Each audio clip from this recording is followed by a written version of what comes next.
SCD computers వారు నూతనంగా SCD fast service ని ప్రారంభించినాము అని తెలుపుచున్నాము. మా వద్ద అన్ని శుభకార్యములకు మీరు ఇచ్చే గిఫ్ట్స్ పై మీరు కోరుకున్న ఫోటోస్ ను ప్రింట్ చేసి ఇవ్వబడును. Mugs, radium mugs, magic, hard mugs, T shirts, water bottle, photo frames, pillows, key chains, caps పై కేవలం 10 నిమిషాలలో మీరు కోరిన ఫోటోలను ప్రింట్ చేసి ఇవ్వబడును. మా address SCD computers, Padili road, Darsi. Cell number 9848671251. YSR Congress Party నాయకులు రాజకీయ ఉనికి కోసం రైతులను అడ్డుపెట్టుకోవద్దని పలువురు టీడీపీ నాయకులు హితవు పలికారు. దర్శిపట్నంలోని గట్టిపాటి నివాసంలో మున్సిపల్ చైర్మన్ నార్పశెట్టి పిచ్చయ్య ఆధ్వర్యంలో పలువురు ఆ పార్టీ నాయకులు ఈరోజు మీడియాతో మాట్లాడారు.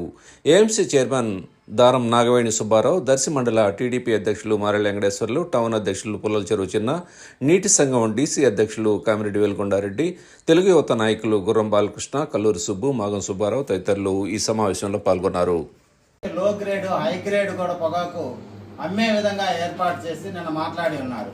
అదేవిధంగా విదేశాలకి ఎక్స్పోర్ట్ తక్కువైన పరిస్థితుల్లో దానికి అయ్యే ఖర్చు కూడా సుమారు 150 కోట్ల నుంచి 200 కోట్ల వరకు కూడా ఆంధ్రప్రదేశ్ రాష్ట్రం భరిస్తుందని కూడా ఈరోజు చెప్పి ఉన్నారు. నిన్న కందుల నారాయణ రెడ్డి గారు కూడా పొదిలి పొగాకు వేలం కేంద్రాన్ని సందర్శించి ప్రతి ఒక్క రైతు కూడా నష్టపోకూడదు అనే విధానంతో అన్ని కంపెనీలతో ఐటీసీ, జీపీఐ, ప్రకాశం, యార్లగడ్డ ఇలా వగైరా కంపెనీలతో మాట్లాడి కొనే విధంగా తయారు చేశారు. ఒక రాజకీయ కుట్రలో భాగంగానే ఈరోజు జిల్లా పార్టీ అధ్యక్షులు కానీ రాష్ట్ర మాజీ ముఖ్యమంత్రులు కానీ రావడం కూడా జరుగుతుందనే విషయాలు స్పష్టంగా తెలియపరుస్తున్నాను. ఇక నిన్న ఎమ్మెల్యే గారు కుర్చీల్లో మాట్లాడుతూ ఏదో చెప్పారు, నేను సాఫ్ట్ కాదని.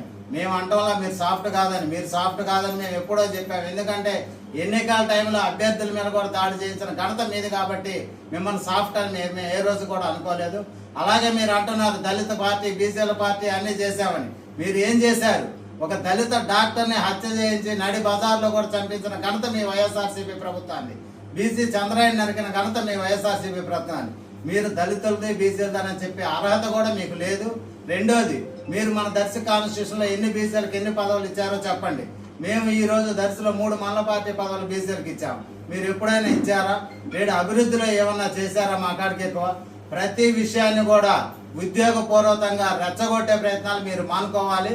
ఇక్కడ రెచ్చగొడితే తగ్గేవాళ్ళు ఎవరు తీసుకోరనే విషయాన్ని కూడా మేము తెలుగుదేశం పార్టీ తరఫున మీకు తెలియపరుస్తూ ఉన్నాము. ప్రతి విషయంలో మీరు అభివృద్ధికి సహకరించండి. ఏమన్నా సలహాలు ఉంటే ఇవ్వండి. అసెంబ్లీకి పోయి మాట్లాడే దమ్ము సత్తా లేని మీరందరూ కూడా తెలుగుదేశం పార్టీ కూటమి ప్రభుత్వాన్ని విమర్శించవద్దు. కూటమి